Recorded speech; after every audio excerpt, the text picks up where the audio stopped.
मेरे बच्चे बहुत बीमार है और मैं 15 दिन से उनका खुद घर में इलाज कर रहा हूं।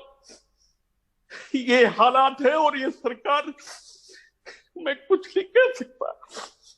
ये हालात है उत्तर प्रदेश के। हमने अपने मित्रों को खोया है, अपने नजदीकियों को खोया है। लगातार लोग मर रहे हैं, लगातार लोगों के फोन और मैसेज आते हैं, लेकिन हम। आईपी सिंह जी, आप मुझे ये बताइए कि मुख्यमंत्री का ये कहना है कि कोई शॉर्टेज नहीं है, ठीक है, और उसके बाद फिर जमीनी हकीकत कुछ और, तो हम क्या माने? मैं तो एकदम साफ और स्पष्ट बोल देता हूं। आपको लगता है मुख्यमंत्री झूठ बोल रहे हैं, गलत बयानी कर रहे हैं? बिल्कुल वो झूठ बोल रहे हैं, लगातार वो झूठ बोलते रहे हैं।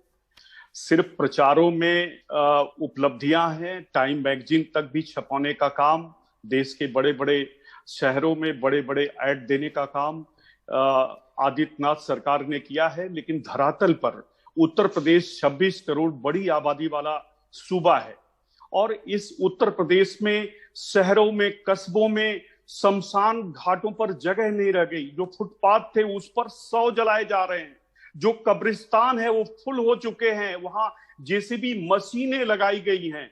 गांव के जो घाट हैं, गांव में लोग अपने खेतों में दाह संस्कार करते हैं।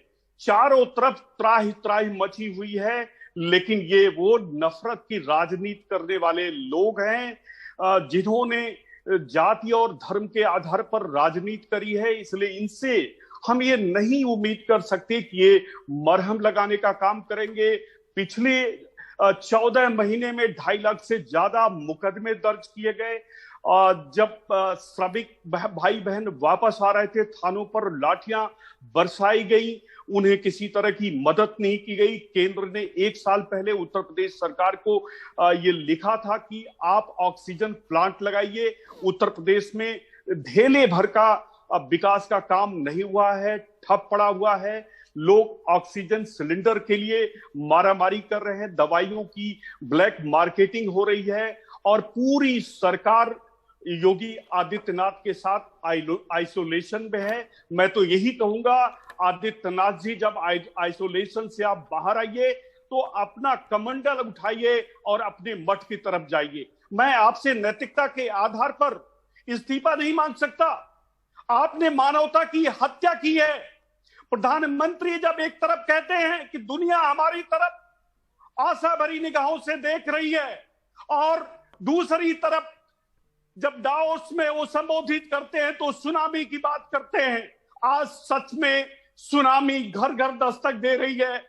आज लखनऊ ही नहीं, पूरा उत्तर प्रदेश पीड़ित है। हम सब पीड़ित हैं। बच्चे जीवन मौत की संघर्ष कर रहे हैं। हम सब घरों में उनके इलाज कर रहे हैं, बेड नहीं मिलता। मेरे बच्चे बहुत बीमार है और मैं 15 दिन से उनका खुद घर में इलाज कर रहा हूं। ये हालात है और ये सरकार, मैं कुछ नहीं कह सकता। ये हालात है उत्तर प्रदेश के। हमने अपने मित्रों को खोया है, अपने नजदीकियों को खोया है।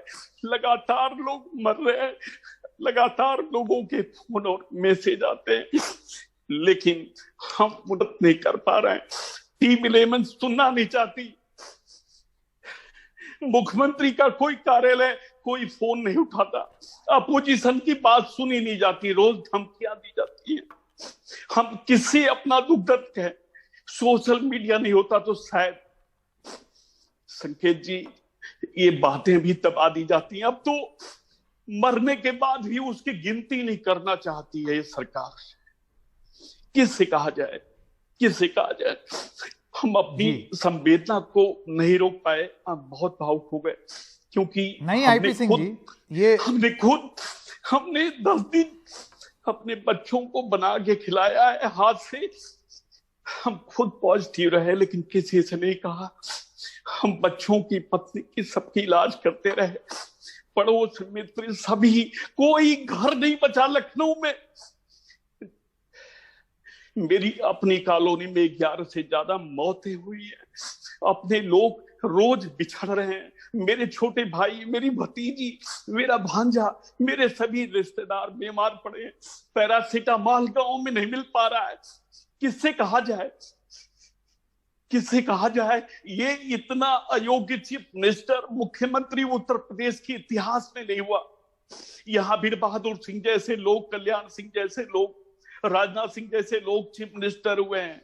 बड़ा इतिहास है, अपने में देश है ये सूबा, और आज इतना असहाय, सिर्फ जेल भेज देने की बात, सताने की बात, सहयोग नहीं, और आदेश जारी होता है कि आपका इलाज करेंगे। कहां आदेश है? यही तो पूछ रहे हैं हम, कहां आदेश है?